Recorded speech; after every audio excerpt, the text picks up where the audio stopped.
What kept you motivated to continue building and not abandon your assignment? My motivation, in all honesty, was people. Of course, God is always the foundational thing, but our Father, we saw him love people and build people and all of what he did. And so it was the thought of people not having a pastor. It was the thought of brokenness. It was those thoughts of, what could be in ruin that really pushed me. And through all of my insecurities or whatever I could feel I was inadequate about, it was those things, because there was a group of people that believed in me beyond I believed in myself. And, I may not have known it, but they were, pushing, and they were very encouraging, say, Pastor, build on. And so, that was something that was great. What is something new you learned about God in that season and how his relationship with you was? I know this is going to sound crazy, but, man, God told me I was dope. And that's what got me through. Because, man, it was like people have a way of talking down to you. Like when you don't come from where they are, or they've been doing it different, or they got so many members, or they got whatever they got, man, like people have a way of talking down at you. A voice in my life kept telling me, Max, stop being so apologetic. Like you apologize and you don't even know how dope you are. But it wasn't about a person telling me that. Like I really had to hear God like tell me that I was dope. And that was that thing. It just like boom, like, man, Mac, like you can do it. Like there is a word in you. Like you can preach, you can teach, like you can do these things. And so like, that was that. It was like a shock of life to know that God had breathed on me and God had signed off on my ministry. One of the things that goes in your identity is being creative. Yeah. You can't be made in the image and the likeness of God and not be creative. Look at God. Somebody take out your phone and take a selfie real quick. And look at how dope you are.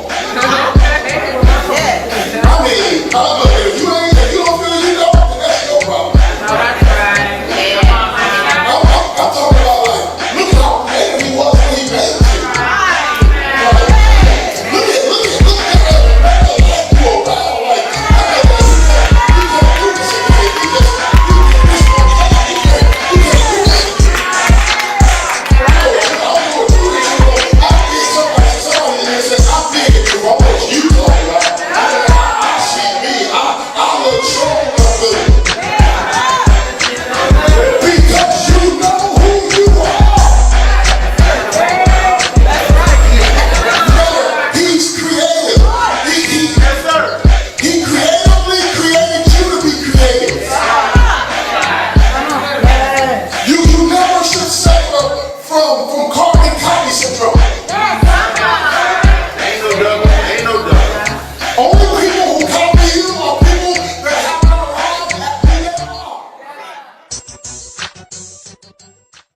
What did you learn about yourself that you never saw before?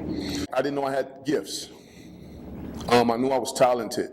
I was at a service at The Rock maybe years ago where Prophet Copeland, I believe that's his name, had told me that I had the gift of faith. And, to me at the time, because I didn't know the gifts, I didn't know any of that. And so I felt like, well, I always see good in everything. I can always have faith for God to do greater. I really didn't know. But then I started to see the gifts. I started to, the prophetic began to rise up in me.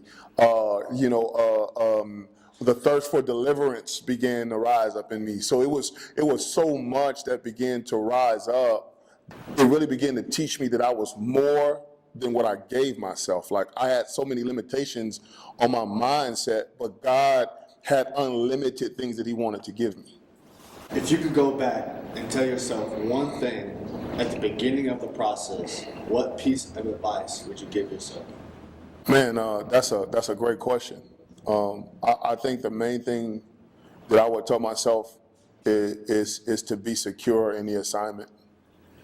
I was so insecure. I was so up and down. I was double-minded.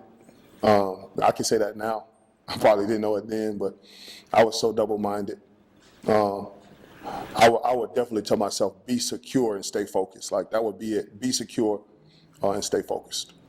What is the biggest challenge you saw for yourself and dealing with yourself through this process? Remaining silent.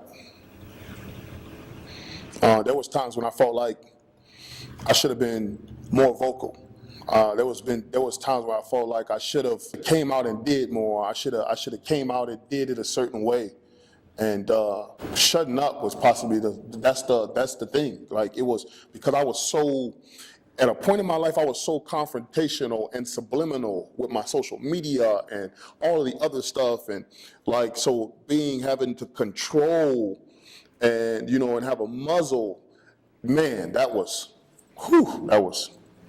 How did you balance your family life and your assignment outside of your home?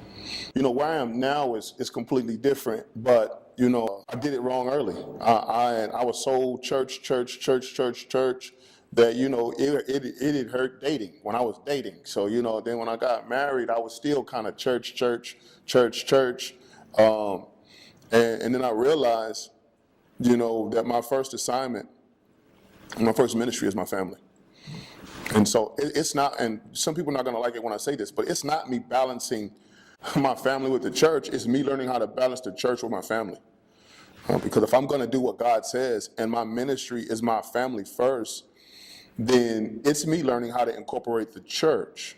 It's not me putting God second. It's me doing what he said to do, which is manning my house, which is manning my home. Because if I can't lead at home, then I can't lead at the church. And if my house is a reflection of what the church is like, I mean, if I'm spending more time grooming and building my family, that means that the church will mirror that. And that was the thing that I had to learn.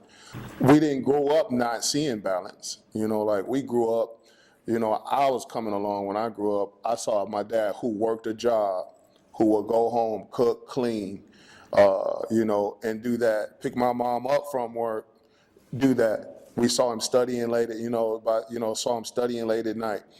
So I saw balance. I saw him do that. I saw him work at the church, and I saw him do other things.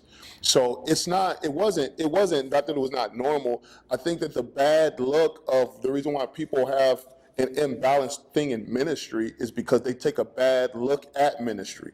People feel like, you married to the church, and that's not the case. So if you're a married man, how can you be married to the church? One, you can't be married to the church anyway because the church has a groom that's coming back for her. The dynamic of knowing your role in your space helps with balance.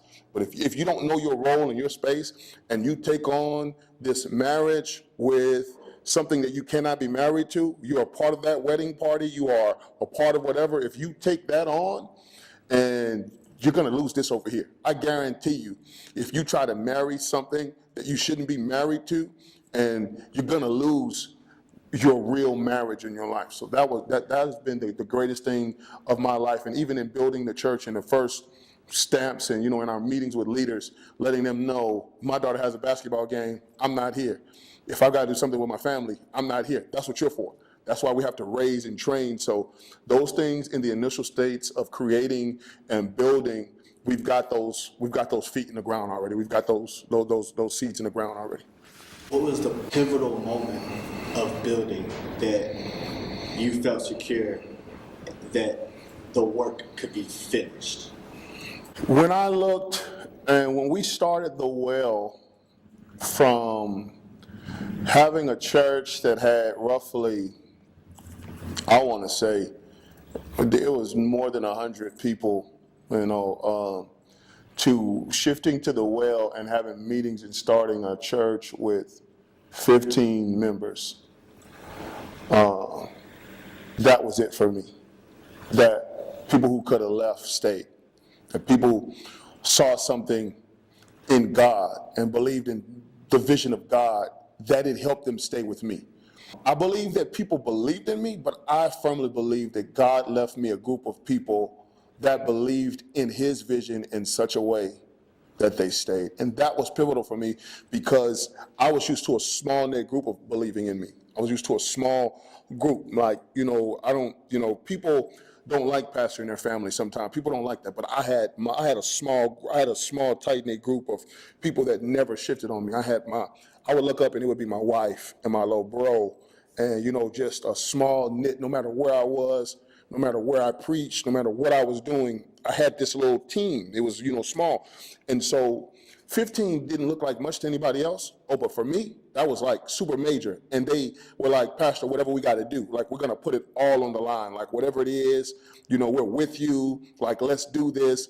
Let's build. And so that thing there, I don't know. It gave me life in a place that I had never experienced before. What would you say out of this process became a key thing that you'll always be able to fall back on for the rest of your life that holds value? Man, is that when God has his hand on you, when I want to say this right, when God has called you to live, man can't make you die. And I think that was the thing, because I really felt like at some space I was kind of felt left to die.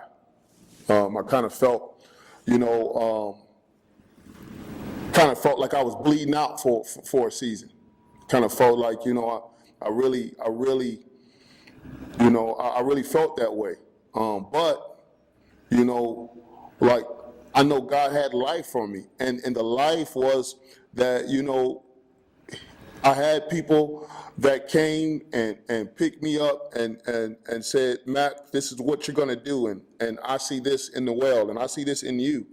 And they weren't just willing to tell me that, but I had people that was willing to pick me up and carry me and, and put me on their back. And, I felt like, Mephibosheth for a little bit, they saw me in a space and they were willing to get me to the palace no matter how I viewed myself, no matter how I looked at myself. And they were willing to tell me things about me that I didn't see in me. And so that was that main thing, is that, man, like when God has life for you and God has life in your assignment and there's so much over here for you this way, no matter what man does, it won't stop you. Apostolic dimension, and God said, I'm bringing you up higher in the realm of my spirit. You're going to think higher, you're going to function higher, you're going to prophesy higher. I loose that right now in the name of Jesus. And over your wife, I loose the power of God right now. Shakabaya, Shikamaya. My last question is, where are you looking to go from here? I think the biggest thing is I'm really looking to make such an impact in the city.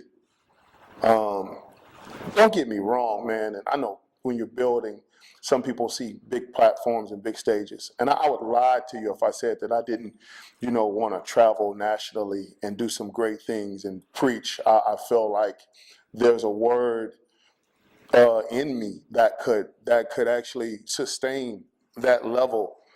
But man, I want to do something so dope locally because, man, like I feel like my city needs me before the nations do, So I want to do something so dope, I want to affect teenagers. I want to give them a space, where they could be free and they could do their thing. I want, impact young adults to learn how to be single and celibate. I want to, and be dope about it. I want to, all of the stuff that I did wrong. You get what I'm saying? Like all of the stuff that I just was jacking up and doing horribly, I want to see people do it right. So I want to see the kingdom win in such a way. I want to develop initiatives. I want to develop things and see things that change lives. Like that's what I want to do. I want to be a part of impacting lives and not impressing people. I want to do that. I want to be a part of,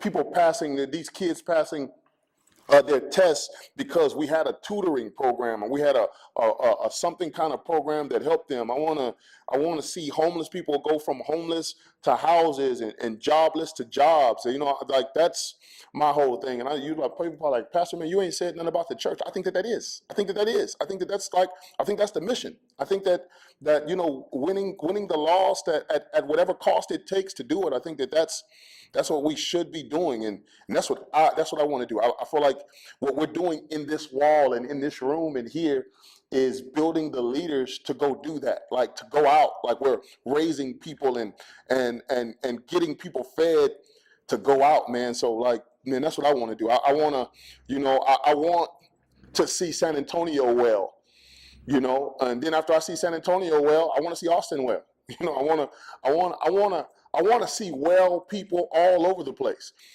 you know, and at some place, you know, I desire to have many wells all over the place. I desire, you know, there's a well in us.